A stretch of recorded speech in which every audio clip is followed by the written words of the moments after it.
careful what you wish for. Thank you to the Foku committee. To Wendy, to Fred, to my UCLA Mafia, Craig and Peter and Rob Ettinger and Jane, and to our inimitable chair, Mr. Arkatov. Thank you for the USC band. That was pretty crazy. And to this place, I just have to say, it's a remarkable place. I appreciated Wendy giving us a little bit of history about the Palace Theater, which was my first choice, and Michael Delajani and Ed Bainey have really given us this place to party in, so we're really appreciative of that. The speakers, I can't say anything. There's too much to say, not enough time to rebut, respond, and refute the many words that have been uttered tonight. I have very little to say, but I wanted to just acknowledge my family and thank you for my children to make some comments. Come on, the sunflowers, get over it. But I'm here really with gratitude to be able to stand with you and to think about the sacrifices that have been made for me and my family and for all of us to be here tonight, and to think about how lucky we are. And to be in philanthropy is just a strange thing, because I remember joining the California Community Foundation and I found out how attractive I was, how incredibly funny I was. I came home, Sarah asked me, what was it like to work at a foundation? And I said, I don't know, it's kind of like I would think a tall blonde would feel that was very well endowed. You get it? Well endowed? Okay, anyway. And I would say to people, I say, look at my face, look at my eyes, don't look at my grants, look at my face. But let's just take a little short stroll down from the penthouse of the philanthropy world down to the ground floor, the truth that you've heard a little bit about tonight. Because people have been calling me and asking me, what is going on, John? Seriously, retirement, what are you doing? It doesn't make any sense. What is happening? I said, I've been going to the parole board for every year, and they have not released me until this year, and I am free. Some of you know that when I was a little kid, for almost 10 years, I struggled with epilepsy. And I got involved with neuroscientists and neurologists and lots of things, and I learned about the brain.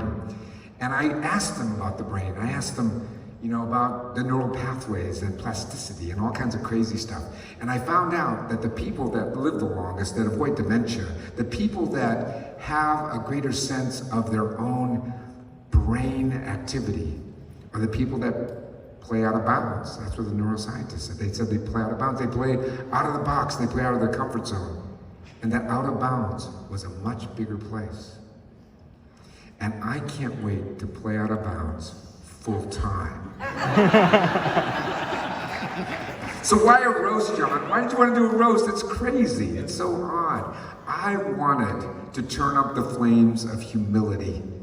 I wanted to talk about our imperfections, but especially mine, because I've tried with great inconsistency and flaws to live a life of service and commitment and compassion and morality. So I hope you'll forgive me if I didn't listen to you. Forgive me for taking your time and not giving you enough. Forgive me for laughing at you. For what I said and did not say. Forgive me for not giving you a grant. Or giving you a grant you didn't deserve. Because I tried to be like a philanthropic arsonist.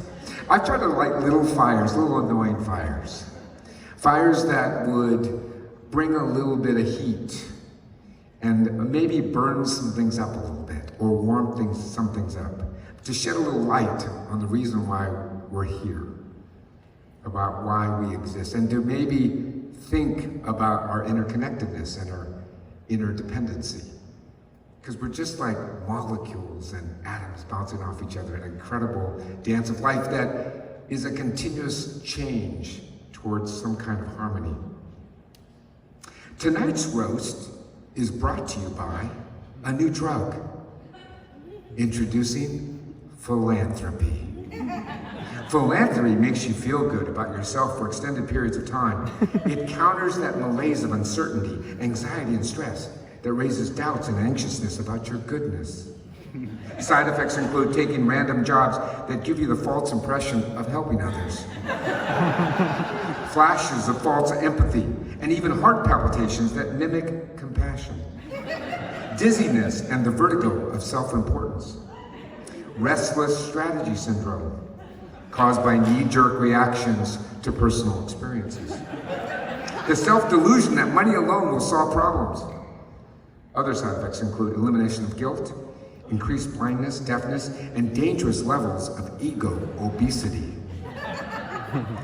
Philanthropy has not been approved by the FDA because it's a placebo. Philanthropy is a very privileged place. And privilege is a function of our awareness of privilege. And we are very privileged. What have we done and what will we do with this privilege? No matter what point of view you have, what side you sit on, we agree that the status quo is unacceptable. The suffering around us is intolerable. Philanthropy will never be enough. We need to change systems, policies, and budgets. We need to become advocates and activists. This is an all-in moment to use everything we have at our disposal. Our moral, our spiritual, our emotional, our intellectual leadership, and yes, our money. For choice is the enemy of commitment, and we have to commit. Commitment is the biggest human challenge. Full, unconditional commitment to ourselves, to others, to our relationships, to our work, to truly becoming who we are and who we need to be, our best selves. What is our plan to become better humans? Not just skilled humans, not just competent and content humans, but humans who are aware of their purpose and their passion and their potential. Sometimes we have to see the end to appreciate the present. We're just temporary stewards. Time is limited, and we must do what we can where we are, because we're just footprints in the sand. Sources of energy that hopefully influence our footprints, generating more energy and ripples of change to bend the arc towards justice. Change is inexorable and inevitable, and it seems to come at inconvenient times. The truth is, nature abhors a vacuum, and things adjust quickly, and the void is easily filled. Legacy is a shadow. Immortality, a facade. We just want to be remembered. Remember that Asian guy? There was that Asian guy. He was at the California Foundation, California Endowment. Yeah, the California Endowment. He was a nice guy. He was a nice guy. He was he thought he was funny. He used to talk all the time. He had that roast thing. Remember? Yeah. Jim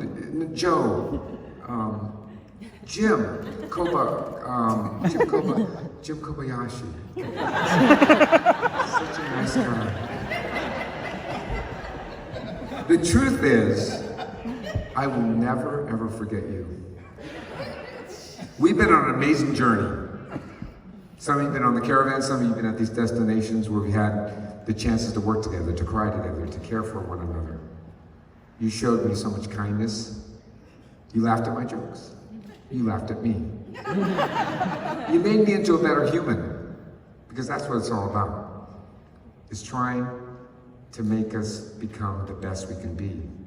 It's not about jobs and careers and money and wealth. It's about the connection of souls who rise above self-interest to make a dent in the universe to relieve the suffering. It's the accumulation of love and brutal truths, joyfulness, broken hearts, and gut-hurting laughter that slaps us upside our heads and kicks our ass to waken our souls and open our eyes and hearts to the real and essential.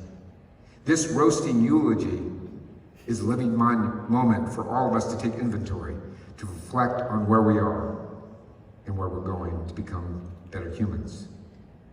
Wherever you are right now, you're perfect, but time is not your ally. Now is a time when your conversation with yourself has to get real. Even now, right now, you're making promises to yourself you cannot keep. That's why you need one of these. The Kick My Ass, Do-It-Yourself Ass-Kicking Kit that I've made for each of you, and it's my gift to you, and you can get it on your way out. Seeing our true reflection, really seeing it, is the reality check of a lifetime. The most powerful point of friction with our hypocrisy, the friction of the truth within us and the lives we lead. That friction can wear us down, exhaust our capacity to hope, but it is that same friction that opens our eyes and hearts and minds, that sparks ideas and energy. It is that friction that can build a small fire that becomes a blaze that shows you the way. I wish I could show you when you are lonely or in the darkness, the astonishing light, the astonishing fire of your being. Hafiz. Thank you for making me feel welcomed, not only here in Los Angeles, but in this field that I feel I belong, for your attention and your talent. I've tried to be helpful, to put your needs above mine and the needs of the community above ours, to put the ideas of the community first. Thank you for forgiving my faults and appreciating my attentions. Thank you for roasting me tonight, to light a fire under me and perhaps reignite the fire within us. For me, philanthropy begs the question, how do we comfort the afflicted and afflict the comfortable? How do we comfort the afflicted and afflict the comfortable?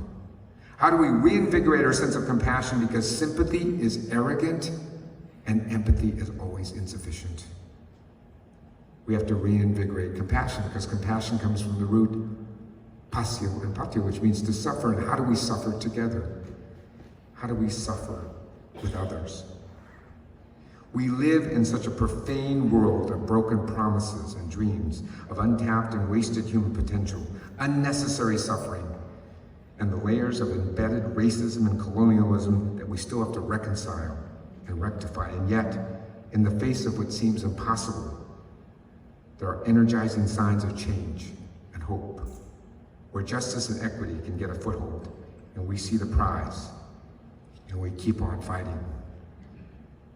It is no measure of health to be well-adjusted to a profoundly sick society, Jiddu Krishnamurti and James Baldwin said.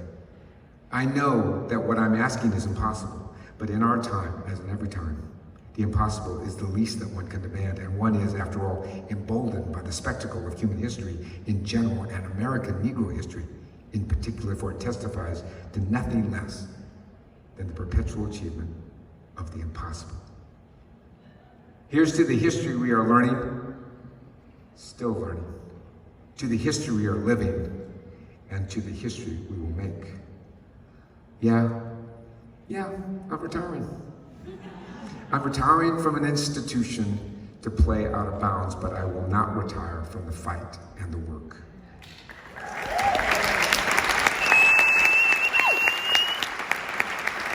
And while my philanthropic aura is fading, and I am shorter of stature, my endowment sags. Oh my God. My attractiveness wanes, and I have a little more snow on the rooftop. I have a fire in the belly. And it is my time to move on, and one must recognize that time before others do. See things to the next generation, to you, the newer and perhaps younger stewards, to keep the flame stoked, burning hot and burning brightly. To continue doing the impossible. I love you all. Thank you so much.